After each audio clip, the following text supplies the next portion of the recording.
We've got a full slate of NWSL action that's going to be happening this weekend, starting Friday all the way through Sunday. The rundown of matches, you could catch Racing Louisville versus Washington Spirit Friday at 8 p.m. Eastern. That is going to be a CBS Sports Network match. Portland Thorns FC versus North Carolina Courage are going to be closing out Friday at 10:30 p.m. Eastern. San Diego Wave versus Kansas City Current going to be kicking things off on Sunday because there is a quadruple header Ooh. taking place on Sunday. So it's Friday and Sunday, y'all. 5 p.m. Eastern for San Diego and Kansas City. Chicago Red Stars will be hosting New Jersey, New York, Gotham FC. Also Sunday, kicking off at 6 p.m. Dual kickoff times. Oil Rain versus Houston Dash, also at 6 p.m. Eastern.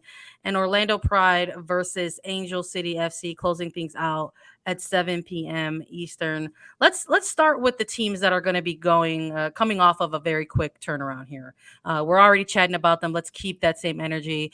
Racing Louisville going to take on Washington Spirit now. Already talking about how you can catch this one on CBS Sports Network. Lisa, when you're looking at these two teams, I've already kind of brought up two bottom half table teams. Who are you picking in this one and why? So I love this matchup between Racing Louisville and Washington Spirit because Racing Louisville is coming off of this tie. They have a quick turnaround, which honestly I think is going to benefit them as they head into this match against Washington Spirit, just based on the minutes that they played against a really tough OL Reign side, what we saw from this Racing Louisville side against OL Reign and how they were able to, frankly, keep them to one throughout this game. Yeah. Katie Lund is coming off of a huge performance, which I think will benefit her.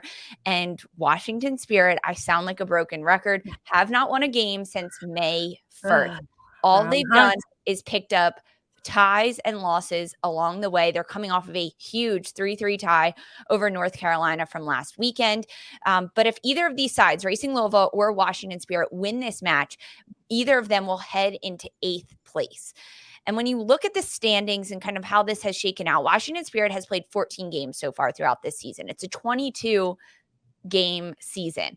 And in August, Spirit only plays 3 games. They have over a 2-week break between August 10th and August 27th. So they need points right now. Frankly, they needed them a month ago. But Washington Spirit needs to pick up points right now over Racing Louisville.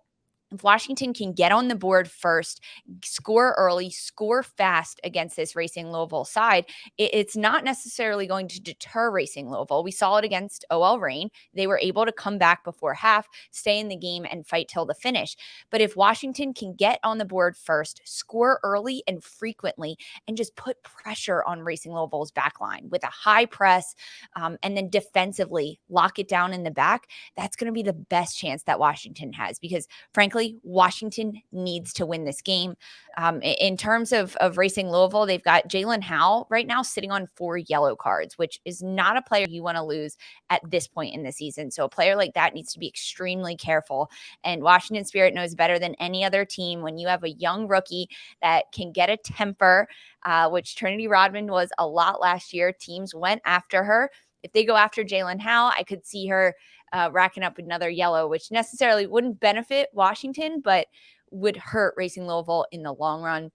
Between these two sides, I'm going with Washington Spirit. I think I have to in terms of this match and just how much they need a win. Who do you have? Racing Louisville, Washington Spirit. Who's taking the win? I think looking at these two teams and sort of kind of the results that they are coming off of, you got Louisville with the more recent of the two matches here. But listen, that wild 3-3 draw that the Spirit had against the Courage, I mean, it amounted to that for a number of reasons, right? We talked about the personnel that was going to be available in that match, and we talked about the fact that those two teams had a lot of familiarity with each other already this year in 2022. So of course we were due for like a really high scoring draw between those two sides once more. But I really liked what we saw out of the Spirit in that game, particularly from Trinity Rodman. This was a player that wasn't super utilized during the CONCACAF W Championship. So it was a player who was looking probably to build her minutes back up, quite frankly, Yeah. with the Spirit.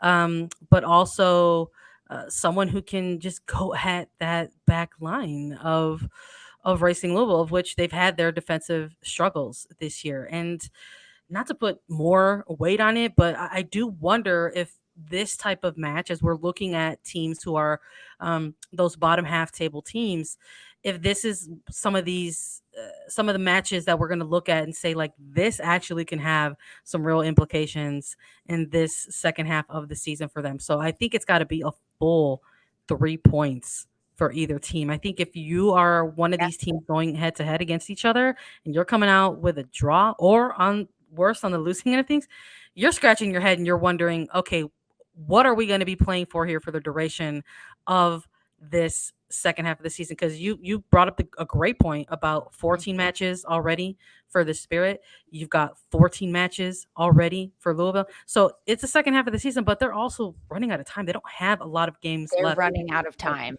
So I need a full 3 points out of this game, and I'm going to be going with the Spirit in this one, just because I think Trinity Rodman is going to maybe be the player to watch in this game for sure. So hopefully we get to come back on here and talk about that we're correct, but we'll see. We'll see. Let's take a look at the other team that's coming off of a quick turnaround. OL Reign versus Houston Dash, kicking off once more Sunday, 6 p.m. Eastern. You catch that one, Paramount Plus. Let's take a let's make some picks in this one. Lisa, who are you picking between Reign and the Dash? I'm excited for this game. If there's a game I'm gonna want to watch this weekend, it's gonna be this one. Oh, so you're circling this one. I'm saving my circle for later in our preview of the game to watch. This one's definitely going to be a battle, though, right? OL Reign, they're coming off a very quick turnaround, 3 games in 8 days or so, and a lot of travel for OL Reign, going from Angel City to Racing Louisville, and now as they take on Houston Dash, this is just another huge battle between these two sides as they face each other. Luckily, they're at home. OL Reign will be hosting Houston Dash. So Reign is on fire right now in the attacking end of it. Against Angel City, they outshot Angel City 25-9, 3 goals in that match late in the game. Then against Racing Louisville, an early, quick start, quick pressure on goal. So we've seen both sides of it from Laura Harvey's side, starting the game really quick and then also able to bring in power and energy towards the end of the match. That also has a little bit to do with substitutes. Now, we may see player rotation, especially with this OL Reign side, as they're now back at home taking on this Houston Dash side. Will we see certain players maybe get less minutes, a Megan Rapinoe, maybe even a Rose Lavelle, maybe even a Jess Fishlock not racking up as many minutes? I'm not entirely sure about this one, but against Houston Dash, we have to look at this and see if Rachel Daly is going to be back for this Sunday match, because Houston is coming off back-to-back 4-goal wins. The last one was 4-2 over Gotham. They're finding their offensive rhythm. They've got Sanchez, who is firing on all cylinders. Ebony Salmon has found her groove and understands where the seams are with this team, and Shea Groom playing in behind. And if Rachel Daly is added back into this offensive mix, it's only going to provide more and add more depth and creativity to this Houston front line. It's not going to hurt it. Rachel Daly is just a player that can fit in seamlessly with what's already going on. And despite that, her and Salmon haven't played together yet in Houston. It's just an advantage for Houston over this one. I see this game as a draw. Oh, okay, you're saving OL Reign and Houston. I really do. I think that Houston's too hot right now. I'm gonna ask you to put a scoreline on it then. 1-1. All right, fair enough. I'll give it 1-1, but I still think they're gonna split points. The consistency from OL Reign just isn't convincing enough for me. And defensively, Houston has made mistakes. Other teams have forced mistakes on them. So that's where I could see perhaps OL Reign sneaking out a win if they capitalize on one of Houston's defensive mistakes. But otherwise, 1-1 with Rachel Daly back, it's a tie. I don't think that that's an unfair, statement to make, or in terms of like, a team criticism or an observation of Houston, and also the rain. Quite frankly, I do wonder if this is going to shake out to be a draw, but like one of those high scoring draws, Yeah, just that's the other because thing. of just because of the momentum that the Dash are on right now. I mean, I looking at the month that they are coming off of, just specifically the last two matches under their belts. Ebony Salmon, congratulations! Earning honors for player of the month. Just the performances that she's been putting together for this Houston Dash side, and they've been putting together these results without Rachel Daly. So this is like a pick that we can make, or thinking about making a pick within this type of matchup, knowing that this team has performed the way have been performing without their captain, who's Mhm. been coming back as a European champion. So I'm a little curious, if we do actually see Rachel. I again, we're doing this before We might not. availability We might reports, not. but I have a feeling we might not. Just that's Yeah. a long tournament to sort of put your body through, and quite frankly, to throw yourself out the window of Yeah. celebration, and she deserves that. So I'm not too sure if she's ready to go, and for NWSL type of competition, and if she wants or needs the extra week off. Quite frankly, I think the Dash are in a position to give it Yeah. her to her because of their current form and their recent momentum that they're in. I love what we've been seeing out of the Dash They're third. recently. Houston is third right now They're in the third. standings. They're third in the standings, but 21 not just in the points. standings. The level of play that they've been playing with, the belief that they're playing Yeah. with, the confidence that they're playing with, there's sort of this just sort of like run at 'em type of Dash, kind of like reminding me a little bit of that 2020 Dash team that we just saw go go go go go during that inaugural Challenge Cup, Challenge. and we've been looking for that kind of Dash team. We wondered if maybe that was just a very special moment for that particular club, that it was just like within a bubble, and they were able to run away with kind of a confined, very constructed type of tournament, and running a 22 to 24 game season. It's a much different grind. So I've been impressed with the fact that they've been doing this without missing pieces, and Yeah. reintroducing those pieces back, whether it was a Prince or a Sanchez or eventually a Daly, adding somebody like a Salmon into the mix with this one. Very impressed with them for sure. I don't blame you for going with the draw in this one. But something else that I've also been equally really impressed with the Dash is their ability to go on the road and Yeah. win. And I've been saying that a lot about this Dash team, that they're not intimidated about going on the road and facing a team away. And I think in this one, that's out the window as well. And you've Mhm. got Rain coming off of a short week. I'm gonna go Dash in this one. I like Ooh. the argument for a draw, but I want to go Dash in this one. So that's my pick for these two teams. Let's talk about one more here before we go into a break. I Let's love chat. that you picked Houston. Sorry, I'm just still thinking about that. You dropped it right at the end. I love that you picked Houston. I can't wait to talk to you on It must be at the the heat. I'm gonna go with all the other teams that have very warm weather temperaments. Let's go with this last one. San Diego Wave FC versus Kansas City Current. Is there a name for this rivalry? The two water type of teams. This sort of Splash Zone. I don't this, know. yeah, the Splash Cup, something like that. This one kicking off on Sunday, 5 p.m. Check it out on Paramount Plus. The Wave, the Current. Lisa, who you got in this one? Sandra, this is my match of the weekend. This is the one I'm circling because all of the marbles come down to this game. We look at the San Diego Wave side that is still at the top of the table. They're coming off of a big win. They have 25 points in this. They're only 1 point ahead of Portland Thorns. So San Diego, Casey Stoney, they know that the rest of the league is right on their heels. And one of those teams is Kansas City. Kansas City, 19 points at this point. If they get 3 points in this win over San Diego, they are right there at the top of the table. Kansas City is 8 games undefeated right now. They are on some type of streak that they cannot lose. They're squeaking out ties, right? We just saw Kansas City. They are coming off of a big tie over at Orlando Pride, a match in which they went down 2 goals early in that game. And it wasn't until Kansas City started to find their rhythm in the second half that we saw consistency from the 50th minute to the 90th minute from Kansas City. But the first half of the game, the first 60 minutes, it really wasn't there. And maybe it's the sparks coming off the bench and players like Elise Bennett and what CC Kaiser can do up top. But there needs to be more consistency from Kansas City. So if Kansas City can put together a complete game, they have the weapons like Elise Bennett, CC Kaiser, Hamilton up top to score the goals.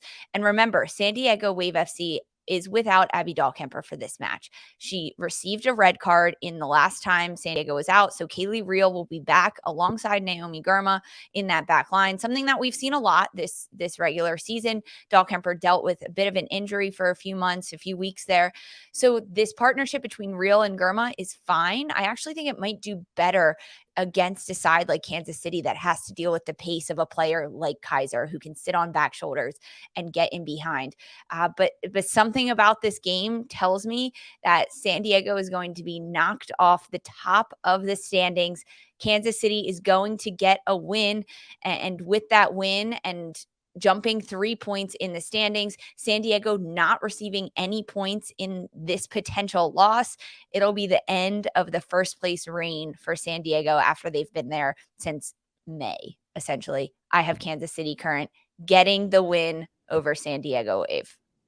Lisa, I hate to do this, but I think we're going 2 for 2 here because I, again, have really appreciated what we've been seeing out of Kansas City. I am coming off of a recent game that I watched San Diego Wave live, right? They came to Chicago, went to go cover the game locally at Soldier Field. And I'm with you on the defensive end of things. Naomi Girma has been doing a lot of great stuff. She is probably a candidate for many for a rookie of the year caliber type of season, but she picked up a yellow and she almost earned a red, quite frankly, in that game. There were some struggles. Chicago was presenting some very interesting things to that defensive shape of San Diego. And I think if that game ends in a 1-1 draw versus a 1-0 scoreline, that maybe people are talking about that a little bit more, but it didn't close out that way. They ended up getting the win without an Abby Dahlkemper who picked up the red, not going to be available in this match, as you said as well. And I think that Kansas City has been presenting some very interesting things offensively, but defensively as well. Look, all props to Ebony Salmon for getting that award for Player of the Month. But I think Adriana French was someone who put together an outstanding month of July with her team. As NWSL Media, we're allowed 2 votes, and I went those 2 players, and I just rated them a little differently. But French, for me, has been holding a lot of things down for this Kansas City side. And then on the other side of things, you have Sheridan. So I wouldn't be surprised if this closes out to another one of those 1-0 kind of results. There's 2 very good goalkeepers in this game in particular, and that is sort of what my mind is locked in on right now. So you get a red card, you're missing that next game. No Dahlkemper. We don't need the availability report to tell us that. We just sort of know the rules and regulations and stuff of NWSL. So not going to have that starting center back who was a big part for them during July. So I just think with the goalkeepers in this one, we might get another one of those types of matches, and it's going to take a moment of brilliance from somebody on either side of the pitch to kind of get one through. So we'll see if for San Diego that's somebody like an Alex Morgan, or we'll see if that's somebody like Kansas City, like an Elise Bennett, quite frankly, who's been able to come off the bench and just really kind of shake things up for Kansas City Current. And I just feel like maybe this might be another one of those games. So I am also going with the Current in this one. It was almost my draw though, but I'm not gonna do it. I'm in Vegas. I'm only picking winners on this episode of A3.